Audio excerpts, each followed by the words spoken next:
আজকে আমরা এসেছি ত্বকীরকে যে কিডন্যাপ করা হয়, তাকে যেখানে হত্যা করা হয় এবং যেখানে লাশ ফেলা হয়, যেখানে লাশ পাওয়া যায়, প্রতিটা জায়গায় আমরা ভিজিট করছি এই তদন্তের স্বার্থেই। 2013 সালে ত্বকী হত্যাকাণ্ডের শিকার হয় এবং এটা দীর্ঘদিন যাবৎ মামলার তদন্তভার র্যাবের কাছে রয়েছে। আমরা এটা তদন্ত করছি এবং তদন্তের শুরুতে যেমন বেশ কিছুটা অগ্রগতি ছিল, মাঝখানে কিছুদিন স্থবির হয়ে থাকার পরে এটা আমরা পুনরায় তদন্তে গতি পেয়েছে।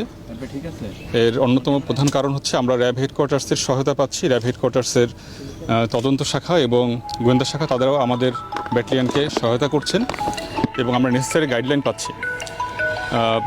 বর্তমানে আপনারা জানেন আমরা খুব রিসেন্টলি আমরা 5 জনকে অ্যারেস্ট করতে সক্ষম হয়েছি। এদের ভিতরে একজন 164 ধারা জবানবন্দি দিয়েছেন এবং তার জবানবন্দিতে এবং অন্যদের জিজ্ঞাসাবাদে আমরা বেশ কিছু গুরুত্বপূর্ণ তথ্য পেয়েছি। তারই ধারাবাহিকতায় আমাদের এই বর্তমান অ্যারেস্টসমূহ।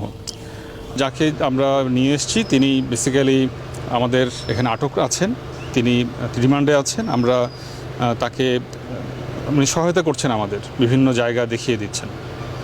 এই ঘটনার সাথে কি সম্পৃক্ত নাকি তাকে জিজ্ঞাসাবাদের জন্য? আমরা এখন পর্যন্ত যে তথ্য পেয়েছি তিনি এই ঘটনার সাথে সম্পৃক্ত। আপনারা জানেন উইনার ফ্যাশন যেটা ছিল সেই বিল্ডিংটি এখন আর নেই, যদিও সেই সংক্রান্ত তথ্য আমাদের এর আগেও যখন তদন্ত হচ্ছে সেখানেও বিস্তারিত দেওয়া আছে। তারপরেও ওই সময়কার তদন্তকারী যারা ছিলেন তারা তো এখন এখানে কেউ নেই। সো আমরা যেহেতু এটা করছি এখন তদন্ত, আমরা এই ঘটনাগুলো দেখতে চাচ্ছি এবং স্থানীয় যারা আছেন, যারা ওই সময়কার আশেপাশে যারা ছিলেন, প্রতিবেশী বা আশেপাশে দোকান ছিল, স্থানীয়দের কাছ থেকে আমরা তথ্য নিয়েছি এবং একই সাথে আমাদের কাছে যিনি জিজ্ঞাসাবাদের জন্য যিনি আছেন তার তথ্যের দেওয়ার সাথে আমরা তথ্য মিলিয়ে দেখছি যে সেখানে ঘরের লোকেশনগুলো কেমন ছিল, কোন ঘর থেকে কোন ঘরে নিয়ে যাওয়া হয়েছিল, এই বিষয়গুলো বিস্তারিত আমরা মিল পেয়েছি। স্থানীয়দের সাথে তার জিজ্ঞাসাবাদের তথ্যের আমরা মিল পেয়েছি। হত্যাকাণ্ডের পরে যে লাশ গুম করার ক্ষেত্রে একটা গাড়ি ব্যবহার করা হয়েছে, ওইটার ক্ষেত্রে খোঁজ পাওয়ার বিষয়ে বা অন্য কোনো অগ্রগতি বা ওইটা আসলে কীভাবে? আমরা চেষ্টা করছি, এটা তদন্তাধীন বিষয়। আমরা চেষ্টা করছি এই গাড়ির বিষয়গুলো বিস্তারিত তথ্য সংগ্রহ করার জন্য।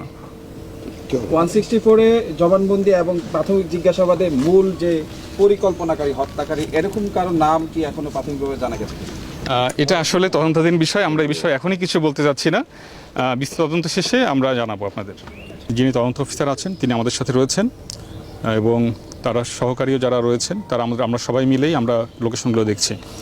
আশা করছি আমরা খুব দ্রুতই একটি সুষ্ঠু রিপোর্ট ইনশাল্লাহ দিতে পারবো।